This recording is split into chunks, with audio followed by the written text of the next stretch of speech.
Hi, Silicon Valley Women in Tech. It's so good to be with you today. My name is Dr. Dalya Perez. I'm a senior program manager for diversity, equity, and inclusion at Mixed Reality Microsoft.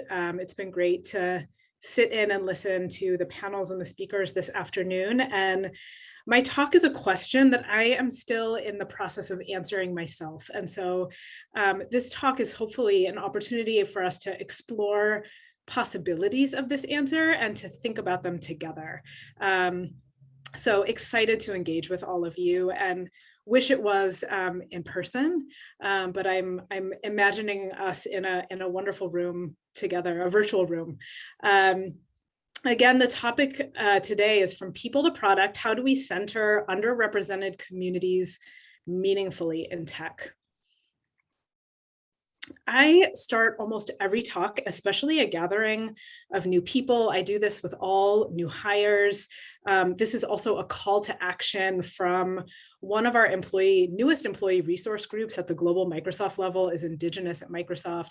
They have asked for, they have done a call to action asking us to kick off meetings with land acknowledgements. I realize we're virtual. Many of us are probably in many places across the country, maybe across the globe, but to take a moment of reflection as we talk about diversity, equity, and inclusion, to acknowledge that many of us are in diaspora, many of us are on occupied land as settlers. And right now, I'm calling you from Seattle, Washington, where I acknowledge the Coast Salish peoples of this land, the land which touches the shared waters of all tribes and bands within the Suquamish, Tulalip, and Muckleshoot nations. So again, how do we answer this question, right? How do we get beyond just diversity as numbers and talk about actually centering underrepresented communities and who those people are, and how do we do it meaningfully? So I've got three buckets. One is to talk about centering stories and histories.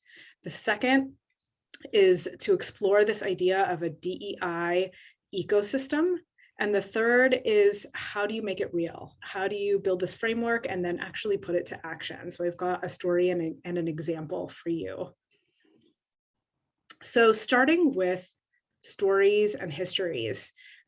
This was, again, I am a PhD. I come from I went on a long research journey about race and equity, and my dissertation topic was about historical consciousness for Filipino Americans, especially young college students who were taking an ethnic studies class for the first time and learning about their history and how that kind of blew their minds. And in my own process of learning alongside the community I was researching, I realized how important it is to have historical frames around our own stories.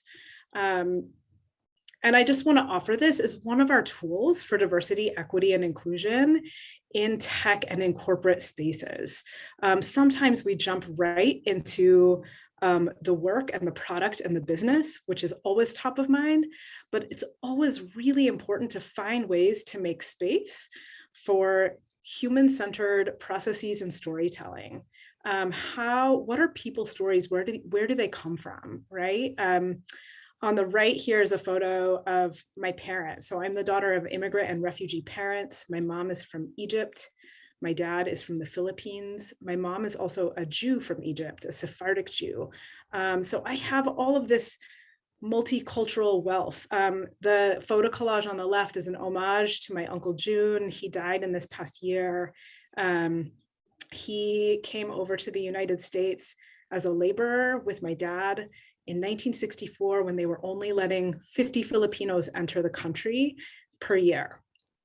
So why does this matter? Why is it important to share about our origins and our diaspora? It makes room for different kinds of stories that we don't necessarily see in dominant narratives, right? We don't, especially when we talk about diversity, sometimes we get into boxes. We talk about women, we talk about Latinx, we talk about Black and African American, But as all of the speakers have talked about this afternoon, many of our stories are super complex and super intersectional. The other bullet point on this slide is community cultural wealth. This is a framework that I love around acknowledging that people's cultural stories, their origin stories, their diaspora stories, is a major form of wealth. When you make room for people to share it, those are frameworks that offer themselves to business and to culture in really potent ways, right? History. So I think sometimes we throw around diversity, equity, inclusion, and we don't know where to begin, and it can be really overwhelming. And what I have found this year is sometimes when we center on a historical lesson, and I'm a history nerd, it unpacks a whole new understanding of how we understand the present, right? So this is just a slide about that I have done so many teachings on about a war, a Filipino-American war. It happened at the turn of the 20th century, and most people don't even know that it happened. There's a lot of invisibility around it, even though there was over 1 million deaths. It's more than the Vietnam War, right? So how do we introduce these as learning paths and opportunities for discussion and understanding, especially in this year of racial reckoning? After George Floyd, after Breonna were killed, a lot of people have been wringing their hands, like, how do we understand this moment? And sometimes history is a good offering. This is a word cloud that I put together actually for some of my research around, again, a lot of marginalized peoples feel forgotten, feel invisible, feel like they have a null history and untold history. So making space for stories, making space for history is a potent practice. Okay, I want to shift us into ecosystem. I know this is a quick power talk here. This is a framework. Grace Huang, I work on Grace Huang's team, who was just on the previous panel. And we talk about this intersection, right? This visual on the right here of on the vertical end, people and product, on the horizontal end, internal and external. And this idea of creating a diversity, equity, inclusion ecosystem that is kind of a flywheel of these different sectors, right? So people internal is oftentimes where diversity, equity, and inclusion lives. It's where most of the energy is. It's on internal people. How do we hire more diverse staff? How do we have thriving employee resource groups? How do we make sure we are retaining diverse staff, right? But how do we also bring that into, how do we bring the people that we're bringing in, that we're supporting, into diverse external partnerships? How do we bring those diverse external partnerships into what we're doing with product, right? So, and again, I also think it's important for us to have clarity and fluency in what do we mean when we say diversity, equity, and inclusion, right? So sometimes these terms can become empty. And so I'm offering a few ideas for us around how to break them down. Diversity being about representation, right? We know representation matters. This is also this is a way that we can measure our success. Inclusive hiring, promotion cycles, who's represented at executive leadership, what's our retention? Inclusion, harder to measure, right? How do we create a culture of belonging? How do we have clear values as a business? How do we create learning pathways and spaces?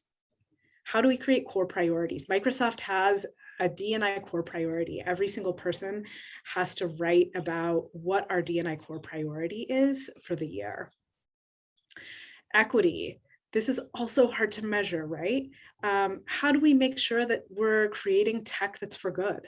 How do we make sure, in Satya put out a public statement about racial equity in the last year, about strengthening communities, about engaging our ecosystem, right? So supporting Black and African American communities, supporting a diverse set of vendors that we work with as a company. These are all ideas that I think we have to tease out. We lump them together, DEI, Sometimes we leave out the E in spaces, we say D&I, but we have to have clear definitions. And then I want to give an example of this, right? This is a story from this year about how we operationalized that flywheel. So in my role as program manager of diversity, equity, and inclusion, I do a lot of supporting and community building for our underrepresented communities. One of them being Black at Mixed Reality. And we engaged in this amazing process where the BAM leadership, Black at Mixed Reality leadership, connected with an external partnership and collaboration with augmented reality and virtual reality artists. Lady Phoenix and Sutu are the artists, and we supported and collaborated on this incredible experience. We brought in some of our technology, the mixed reality capture studios, and we engaged in an incredible dialogue and support of Breonna Taylor's little sister, Janiyah Palmer, who wanted to tell the story of memories of her sister, Breonna Taylor. Excuse me, it's emotional, through this augmented reality experience. Our organization helped provide some fiscal sponsorship, and we helped do some of the filming of Janiyah as she shared memories of her sister. This experience is available in the Apple Store. It's also available in the Google Play. You can download Breonna's Garden, and it launched at Tribeca Film Festival in New York during Juneteenth this last year as a way to share grief, to share memories, to share joy of Breonna Taylor. And so this is just, again, this potency of how do we support people? How do we bring them into leadership? How do we connect them to external partners? And how do we make tech that is for good? And I'll just show a little bit of the moving capture.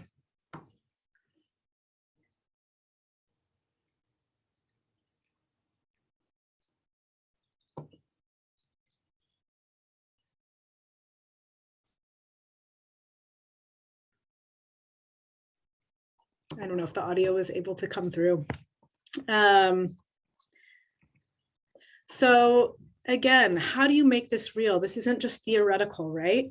How do you begin supporting your people, bring them into leadership, into driving partnerships with external partners, vendors, creators?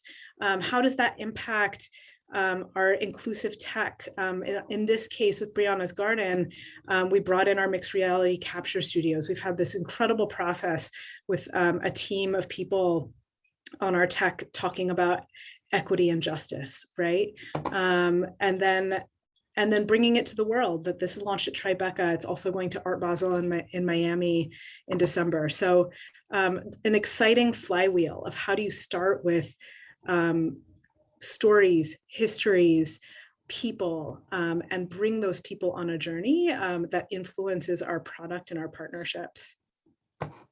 So that is all. I'm so thankful to be with you all today. Thank you so much, Denise and Mandy, for having me here on the virtual stage. And I hope to cross paths with many of you in the future.